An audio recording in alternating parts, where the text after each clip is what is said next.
Good afternoon, Thomas. Oh, thank you for coming to visit. Do have a seat. I'm afraid I cannot offer anything by way of refreshment. The warden told me he finds the singing and marching around outside highly amusing. He would, the condescending fellow. And if I had not known you were coming to visit today, I would have been right down there with them, instead of leaning out the window and conducting them with my toothbrush. Yes, I know. You think the March of the Women is the throwaway piece. But it has become such an important piece, and it has become a rallying cry. We women are dismissed as being hysterical and unstable, and therefore not fit to be entrusted to vote. Is it so much to ask to want to have a say in how this country is run? After all, it is women who give the empire her sons to go off and fight. Yes, it is highly unlikely that I'm going to provide any sons, but you, at the rate you're going, are more than likely to compensate for my shortcomings. Oh, sorry. That was unkind. After all you've done for me, despite what happened with the wreckers. Oh, it's no use looking at me like that. It's a miracle it went off at all, considering how the rehearsals were conducted in such a short space of time. Come now, let us not dwell on the past. Do you support our cause? What does that look mean?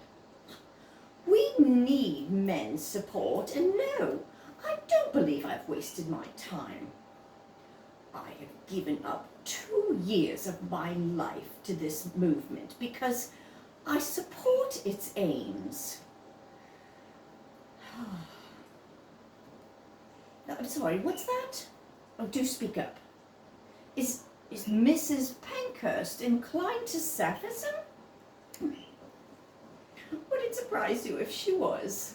No, I don't believe it would, as you are quite the libertine yourself. I do not mean to keep insulting you. It is this place. Brings you down to a more base level. Perhaps I should continue resuming my composing of music. I've neglected it for far too long. Yes, maybe I have, but there have been more important causes to champion. I've had time to reflect during my time in here. I am not brave enough to endure a hunger strike. I cannot endure the cries of the women as they are force-fed.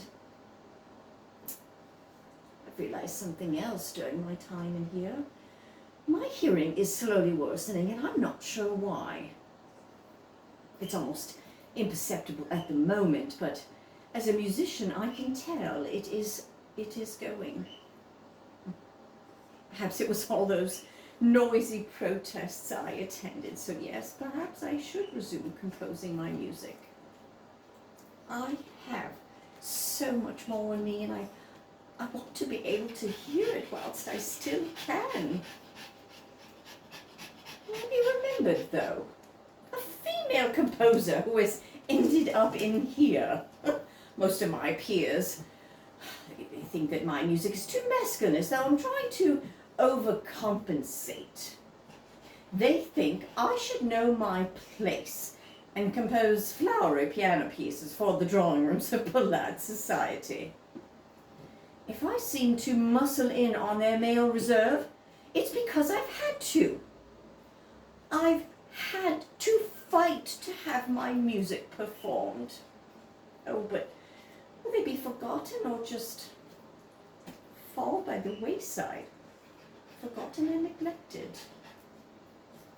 You told me once that mediocre music is soon forgotten, but great music will always be remembered, even if lost for a while, no matter who composed it. That was so very kind of you, Thomas, and I do hope it is true. Maybe my spell in here will inspire something. Who knows? A prison is more than just physical confinement. It is a metaphor for being trapped in so many ways. But we women will continue to fight to break the shackles imposed on us. Oh, thank you for coming to visit me and listening. I know now where my path lies.